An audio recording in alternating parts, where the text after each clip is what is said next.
Hello नमस्कार students. क्या आप 10th बोर्ड के एग्जाम को लेकर हैं परेशान?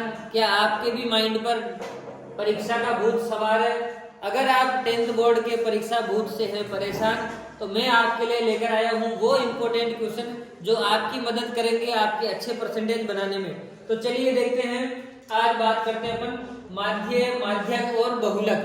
बिल्कुल दोस्तों, 6 से 8 नंबर के सवाल इस चैप्टर से आते हैं। माध्यक के या फिर बहुलक के, मीन मोड मीडियन, तीनों ऑप्शन में से एक सवाल आता ही आता है। तो देखिए अपन बात करते हैं माध्य। सवाल ये कह रहा है कि माध्य पौधों की संख्या ज्ञात करो।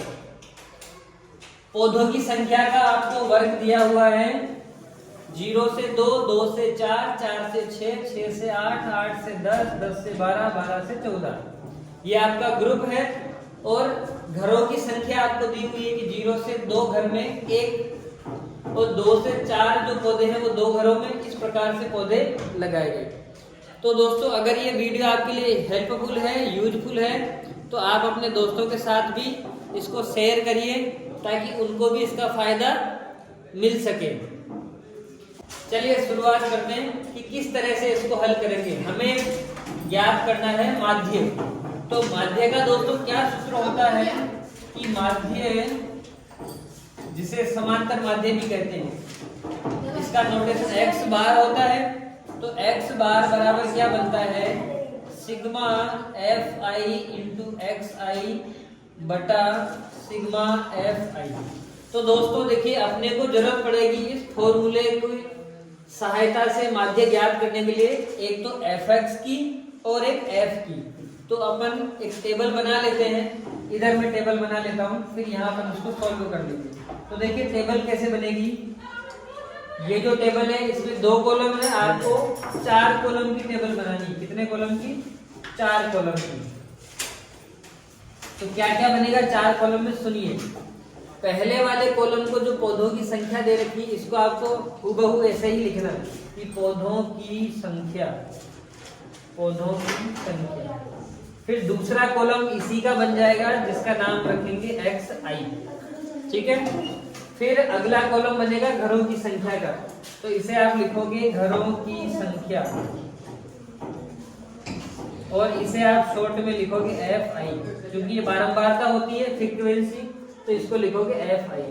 फिर लास्ट वाला कॉलम आपको बनाना xi और fi दोनों का गुणा, तो ये बन जाएगा fi गुणा xi।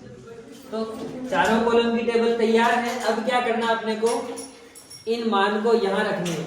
तो देखिए पहला मान है 0 से 2, फिर दूसरा है 2 से 4, फिर 4 से 6, फिर 6 से 8, 8 से 10, 10 से 12 और 12 से 14। ये सारे मान हो गए।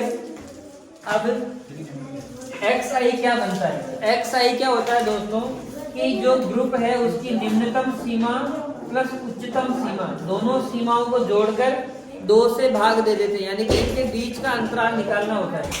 तो 0 और 2 के बीच की कौन सी संख्या बन जाएगी? 0 और 2 को जोड़ेंगे। देखिए इधर बताता हूं मैं कि 0 और 2 को जब अपन जोड़ेंगे तो 2 बनेगा, फिर उस 2 का अपन आधा करेंगे, यानी कि 2 से भाग देंगे तो कितना आ जाएगा? 1। तो यहाँ xi का मान हो जाएगा 1। फिर देखिए अगले वर्ग के लिए कि 2 से 4 लेना है, तो 2 और 4 को जोड़ लेंगे और 2 से भाग दे देंगे, तो 2 और 4 मिलकर होता है 6। 6 को 2 से भाग देंगे तो कितना आएगा? 3।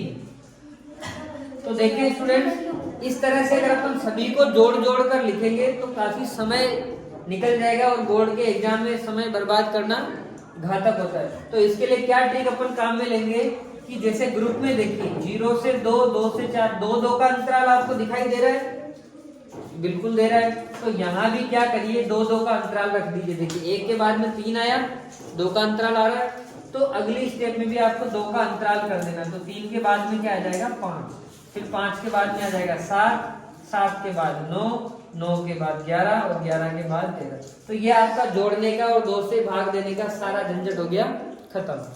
तो शॉर्ट में अपना काम निपट गया। तो जो टाइम की बचत होती है वो टाइम अपने अगले सवाल में बहुत मदद करता है। अब क्या करेंगे दोस्तों, एफ आई जो अपना फ्रीक्वेंसी वाला कॉलम है उसे भरेंगे। तो जो घरों की संख्या यानी कि सेकंड वाला कॉलम होता है वो होता है अपना फ्रीक्वेंसी वाला। तो फ्रीक्वेंसी कितनी है, 1 2 1, यहाँ लिख लीजिए 1 2 1, फिर 5 6 2 3, 5 6 2 और 3।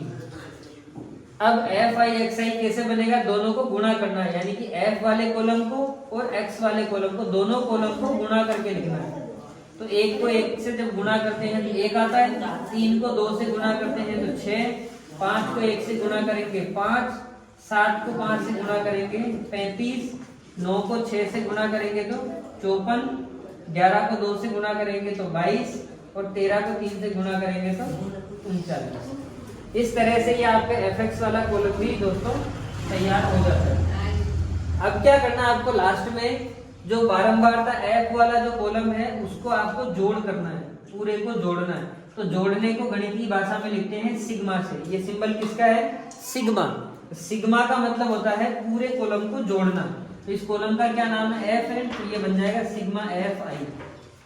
तो जोड़ लेंगे अपन 1 2 3 1 4 5 9 6 15 और 2 17 3 20, सभी को जोड़ने पर कितना आया 20। तो सिग्मा एफ की वैल्यू हो गई 20।